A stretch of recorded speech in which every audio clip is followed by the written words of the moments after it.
Hey guys, just finished watching Legend of Tomorrow, Season 4, Episode 11, Sense and Sensibility, Seance and Sensibility. Oh my god, this episode was good and bad at the same time. I mean, you had some Nora Dark stuff, Nora Dark contacting, it's the first thing we see. There's not really too much that really happens in this episode. We have this whole Hindu god love storyline, and it was kind of silly and stupid and just kind of, and then it was like the way they did it was kind of good, but just the idea of that being in this episode was just kind of not what I'm looking for in this show. I mean, it's a superhero show, and they're just getting away from that, and it's just a little bit silly, and it's just kind of like they're not even trying with this storyline. Some of the other parts, surrounding it was kind of good with Nora Dark, looking for Ray's help and stuff, and they didn't really do anything in this episode. All they did was get affected by the Hindu god and stuff. They didn't really do anything. It's all like, she contacts Ray. She's like, I didn't kill him. I was framed for it and all that stuff. And he's like, perfect. And then they never move on their storyline as to trying to clear her name or anything like that. So that's going to be silly. So that doesn't go anywhere. We see Constantine finds Hank's spirit is still kind of lingering around. He ends up putting it into, conjuring this Hank spirit into Rory and stuff to try and talk to him and stuff. And that's when he finds out, Desme is behind this whole thing. And I think that was kind of really kind of interesting there. I'm glad they did that part.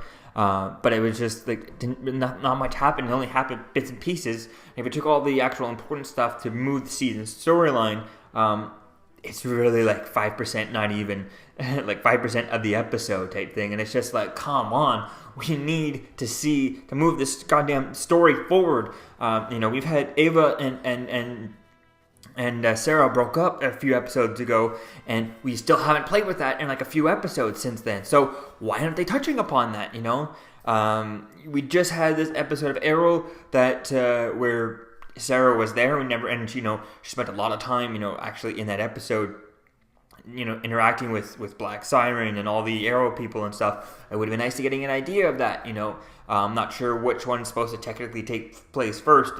I'm assuming it would be maybe the Legend of Tomorrow episode and the Arrow episode, but even if it was, then at the end of the episode, we should have seen her get a phone call, get a message, or Gideon say, hey, Miss Smoke is trying to contact you, and then that kind of teases into going to watch the Arrow episode where she's in, I think that would have been really interesting. It was nice seeing her in both episodes and not having to, miss out on her in either shows because she left this show to go to the other one this week. But, it'd be nice to get a kind of tease just to tell the audience who are not watching Arrow, who are only watching Legend of Tomorrow, which I doubt.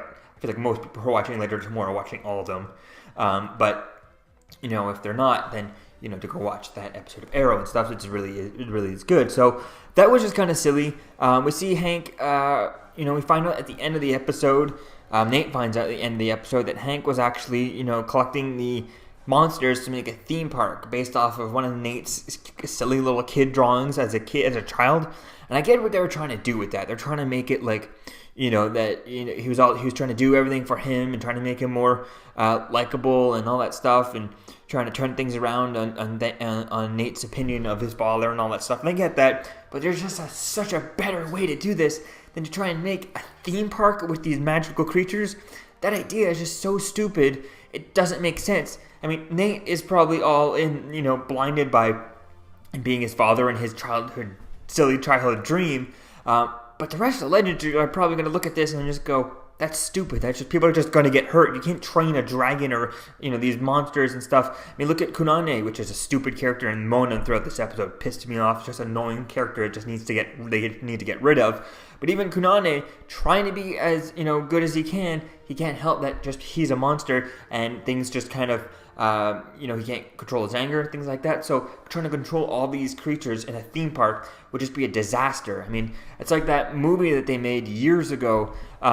I forget the name of the movie, Into the Wild or something like that, where they had tons and tons of wild animals on set, and it ended up being the most expensive film shoot of all time type thing because of how they went over budget so much and stuff.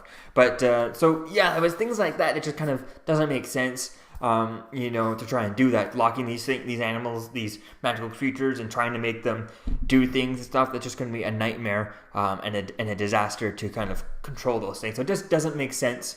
They could have done a better way to make him kind of change his mind on his father. They could have had a much more better way to doing that without actually, doing this silly idea of a theme park. It's just kind of silly idea. So yeah, we'll have to wait and see as to where things go. But I'm just tired of them just being silly with this show and not being, more cool and awesome and just, doing better stuff that there was in the first few seasons. So let me know what you think, guys, about this episode in the comments below, and I'll see you guys in the next video. Peace out.